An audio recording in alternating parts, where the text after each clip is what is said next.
जय संतोषी माता की। फ्रेंड्स, आज की वीडियो में हम जानेंगे कि संतोषी माता का व्रत कैसे किया जाता है और संतोषी माता के व्रत में पूजा कैसे की जाती है।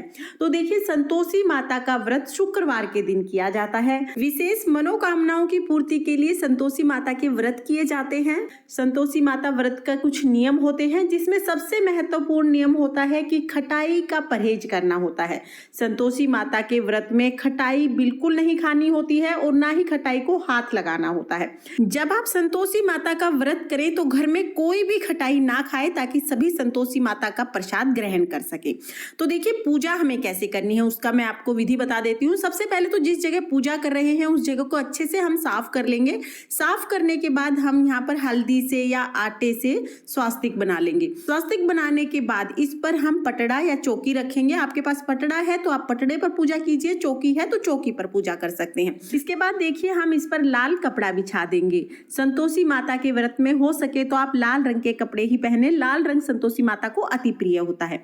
लाल कपड़ा बिछाने के बाद देखिए, हम चौकी पर थोड़े से चावल का आसन लगाकर संतोषी माता की फोटो या मूर्ति, जो भी स्वरूप संतोषी माता का आपके पास है, उन्हें विराजमान करेंगे। और देखिए, इस मूर्ति में गणेश जी भी विराजमान है, तो गणेश जी का पूजन भी हम यहीं पर कर लेंगे। अगर आपने जो संतोषी माता की मूर्ति ली है उसमें गणेश जी नहीं है तो आप अलग से गणेश जी की मूर्ति को विराजमान कर सकते हैं। तो गणेश जी का पूजन हम यहीं पे करेंगे। तो देखिए, सबसे पहले तो हम शुद्धिकरण कर लेंगे। तो जल के छींटे लगाते हुए हम शुद्धिकरण कर लेंगे, यानी स्नान करा देंगे। उसके बाद हम दिया जलाएंगे। तो सबसे पहले पूजा में दिया जलाया जाता है। शुद्ध देसी घी का हम दिया जलाएंगे।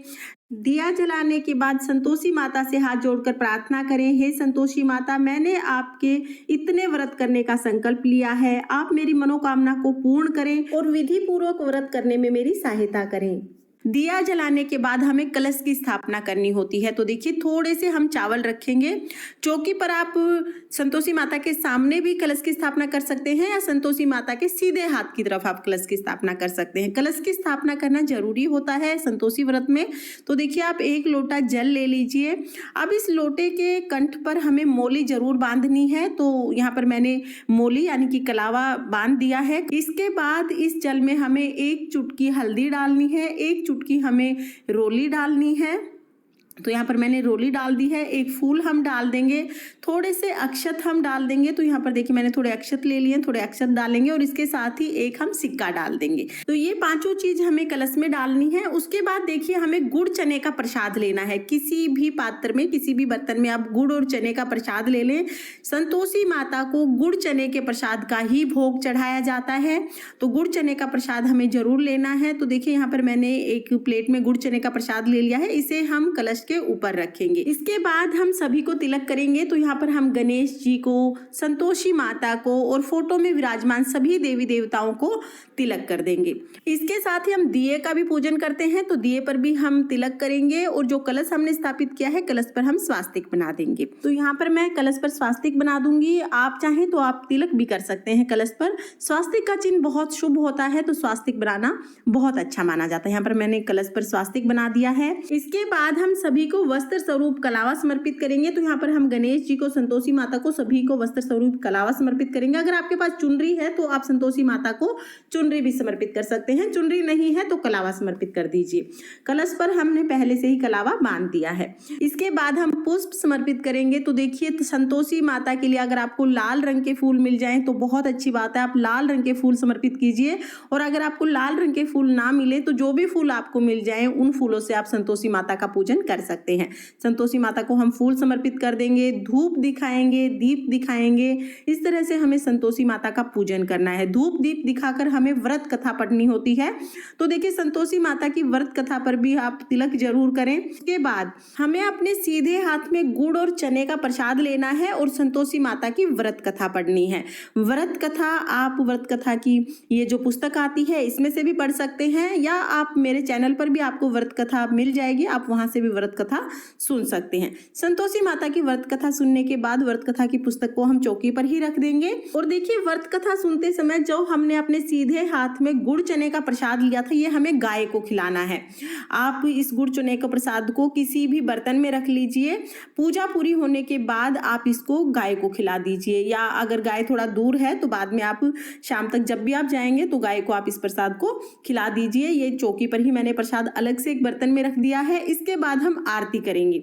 यहाँ पर हम गणेश जी की आरती करेंगे, संतोषी माता की आरती करेंगे और आरती करने के बाद हाथ जोड़कर संतोषी माता से पूजा में रही कमियों के लिए क्षमा याचना करेंगे और अपनी मनोकामनाओं को पूर्ण करने के लिए संतोषी माता से प्रार्थना करेंगे। फ्रेंड्स, संतोषी माता के विधि पूर्वक व्रत करने से संतोषी माता मनोकामनाओं को अति शीघ्र पूर्ण करती हैं।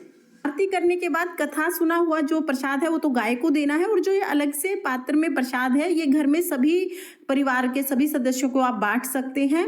बाहर के सदस्यों को आप ये प्रसाद ना दें, क्योंकि हो सकता है कि उन लोगों ने खट्टा खाया हो या प्रसाद खाने के बाद में वो खट्टा खा लें, तो इसलिए बाहर ये प्रसाद नहीं दिया जाता है। घर के सदस्यों का हमें पता होता है कि वो लोग खट्टा उस दिन नहीं खाएंगे, क्योंकि सभी को पहले से ही बोल दिया जाता है। इसलिए ये प्रसाद घर के सदस्यों को ही बांटना है। और जिसने व्रत किया है वो भी जब व्रत खोलेंगे उस समय पहले प्रसाद खाना है, उसके बाद भोजन करना होता है। और इसके बाद देखिए, ये तो मैंने बता दिया कि प्रसाद का क्या करना है। जो जल का लोटा है, जो कलश हमने लिया है, इस जल के पूरे घर में छींटे लगाने हैं और बचे हुए जल को हम तुलसा जी में सींच देंगे।